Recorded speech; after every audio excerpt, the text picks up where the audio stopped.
बिस्मिल्लाहिर्रहमानिर्रहीम। अस्सलाम वालेकुम। इमरान खान की बड़ी फतह हुई है और उस फतह पर कोहराम इस वक्त बरपा है। शरीफ ख़ानदान में भी, नून लीग में भी इस पूरे निज़ाम में कोहराम बरपा है कि इमरान खान साहब को बरी किया गया है, शाह महमूद कुरैशी साहब को बरी किया गया है और बरी करने वाले बेंच में जस्टिस आमिर फ़ारूक साहब भी शामिल हैं। और किसी ने ट्वीट किया हुआ था कि अगर आमिर फ़ारूक साहब के बेंच से भी इमरान खान बरी हो गया तो इसी से अंदाज़ा लगा लें कि साइफर केस कितना बोगस था। पिछले 2 साल का सबसे बड़ा इमरान खान पर जो केस था वो साइफर केस बनाया गया और इसी केस से लड़ाई हुई इमरान खान की और इदारों की। ये वो केस है जिसमें शरीफ खानदान चाहता था, जिसमें नून लीग चाहती थी, जिसमें निज़ाम चाहता था कि इमरान खान को सजाए मौत सुनाई जाए। करोड़ों रुपए इस एक केस पर खर्च किए, करोड़ों रुपए प्राइवेट वकला हायर किए गए। इस केस के ऊपर जो डिक्लेयर्ड पैसा है वो इतना खर्च किया गया है कि उस पैसे से अगर ये जो पाकिस्तान के अंदर इज्तिमाई शादियाँ होती हैं, जो बेसहारा बच्चियाँ होती हैं, गरीब बच्चियाँ होती हैं, उनकी शादियाँ की जाती हैं, 4 से 5 हज़ार बच्चियों की शादियाँ हो सकती थी इस पैसे से, जो पैसा इन वकीलों के ऊपर और इस सारे केस में इस प्रोसेस के ऊपर खर्च किया गया है। और जो अनडिक्लेयर्ड है, जो खुफिया पैसा दिया गया है, पता नहीं किस किस को दिया गया होगा, कैसे कैसे दिया होगा, वो अल्लाह की ज़ात बेहतर जानती है कि किस किस को कितना पैसा दिया गया है। लेकिन सारा पैसा बर्बाद हो गया, सारी मेहनत पे पानी फिर गया, सारा बयानिया बर्बाद हो गया और इमरान खान पर किस्मत मेहरबान थी, है, आगे रहती है नहीं रहती और इमरान खान और शाह महमूद कुरैशी साहब इस केस में बरी हो गए। मैं आपको बताता हूं कि उससे पहले कमर अदालत में क्या हुआ और वो भी आपको चलें वहां से शुरू करते हैं कि आज हुआ क्या, कब ये लगा कि बस ये तो 1000% इमरान खान बरी होने जा रहे हैं। और जब फैसला महफूज हुआ और हमने जाके और उनको एडवांस में शाह महमूद कुरैशी साहब की जो फैमिली थी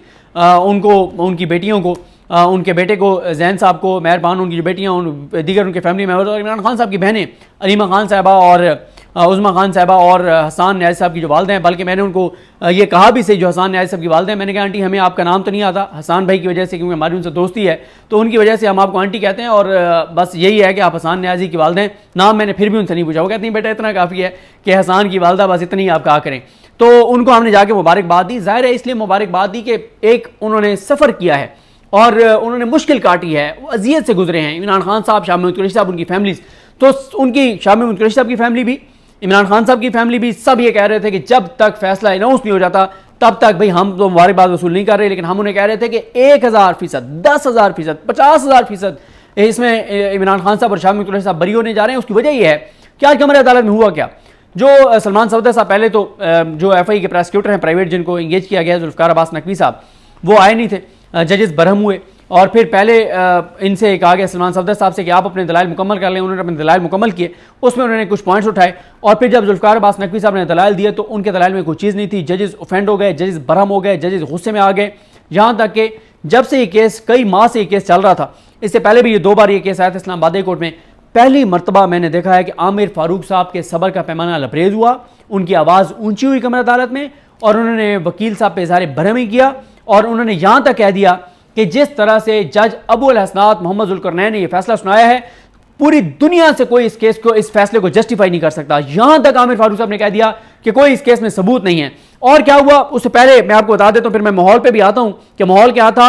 जो हेयरिंग थी उसमें ऐसा क्या हुआ, एक तो हेयरिंग में जो मियां गुल हसन औरंगज़ेब साहब हैं, उन्होंने जो स्टेट काउंसिल, जो इमरान खान साहब के वकला को केस से जब बाहर कर दिया गया और स्टेट काउंसिल इमरान खान साहब और शाह महमूद कुरैशी साहब को दे दिए गए, तो उनसे एक तफसील मांगी गई थी। उस पर रिटर्न तफसीलात मियां गुल हसन औरंगज़ेब साहब ने कहा कि जमा कराएं कि इन दोनों वकीलों ने, एक का नाम हज़रत यूनुस है और एक का नाम मुझे भूल गया, हालांकि वो बहुत लायक वकील हैं, ये दोनों वकला को कहा गया कि आप दोनों रिटर्न बताएं कि आपने आज तक कितने, हाँ दूसरे वकील का नाम अब्दुर्रहमान, वैसे वो बड़े लायक वकील हैं, सरकार की तरफ से पेश होते हैं एडवोकेट जनरल ऑफिस से। उन दोनों को कहा गया कि आप रिटर्न दें कि आज तक आपने कितने ऐसे केसेस का ट्रायल खुद कंडक्ट किया है जिसमें आप वकील थे, आप असिस्ट नहीं कर रहे थे बल्कि आप खुद वकील थे, जिसमें वो सजाए मौत का केस था और आपने पूरा ट्रायल किया है। उसके बाद एक बार फिर सवाल हुआ कि रात तक इस केस को चलाने की वजह क्या थी, रात की तारीख में भी चलता रहा। और फिर असल जो सबसे गेम चेंजर नुकता था जिसने पूरी बाजी पलट दी केस की, वो ये नुकता था कि 342 का बयान इमरान खान साहब का और शाह महमूद कुरैशी साहब का किस तारीख को हुआ। बताया गया कि 30 जनवरी को हुआ। अच्छा, हतमी दलाइल कब हुए? 30 जनवरी को हुए। अच्छा, फैसला कब आया? वो भी 30 जनवरी को आया। किस वक्त आया? 1:30 बजे आया। और 11 बजे खुद प्रोसिक्यूशन ने यह बयान दिया कि 11 बजे 342 का बयान रिकॉर्ड होना शुरू हुआ, 1.5 घंटा उस पर लगा। यह प्रोसिक्यूशन का केस है, इमरान खान साहब और उनके वकला का केस है कि 342 का बयान उनका हुआ ही नहीं है। अच्छा, उनका केस यह है कि 11 बजे से लेकर 12:30 बजे तक जो है वो 342 का बयान रिकॉर्ड हुआ इमरान खान का और शाह महमूद कुरैशी साहब का, और 11:30 से लेकर 1 बजे तक तकरीबन जो है वो हतमी दलाइल हुए, या तकरीबन को 12:30 बजे तक, और फिर 1 से 1:30 बजे के दरमियान जज साहब ने 77 पेजेस का फैसला भी सुना दिया। 70 पेजेस का, 77 पेजेस का इंग्लिश में लिखा हुआ फैसला जज साहब ने जारी कर दिया।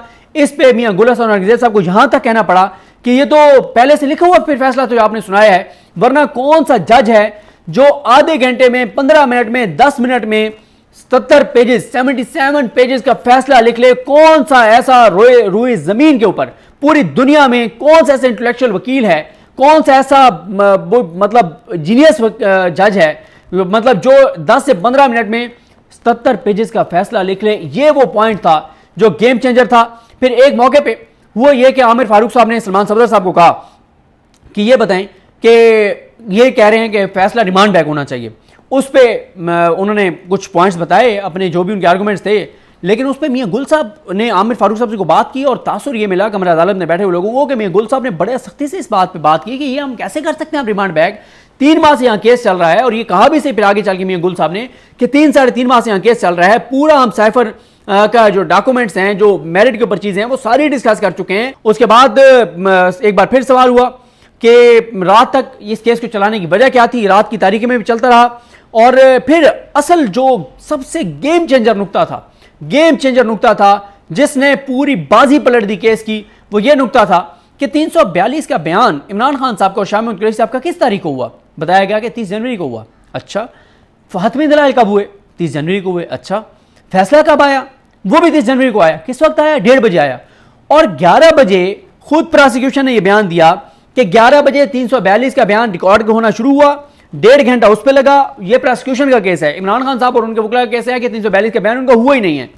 अच्छा, उनका केस यह है कि 11 बजे से लेकर 12:30 बजे तक जो है वो 342 का बयान रिकॉर्ड हुआ इमरान खान का और शाह महमूद कुरैशी साहब का, और 11:30 से लेकर 1 बजे तक तकरीबन जो है वो हतमी दलाइल हुए, या तकरीबन को 12:30 बजे तक, और फिर 1 से 1:30 बजे के दरमियान जज साहब ने 77 पेजेस का फैसला भी सुना दिया। 70 पेजेस का, 77 पेजेस का इंग्लिश में लिखा हुआ फैसला जज साहब ने जारी कर दिया।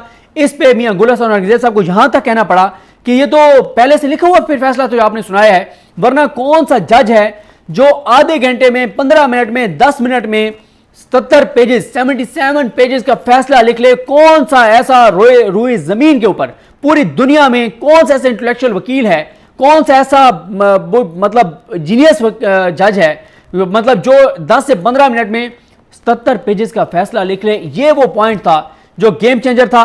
फिर एक मौके पे हुआ ये कि आमिर फारूक साहब ने सलमान सफदर साहब को कहा कि ये बताएं कि ये कह रहे हैं कि फैसला रिमांड बैक होना चाहिए।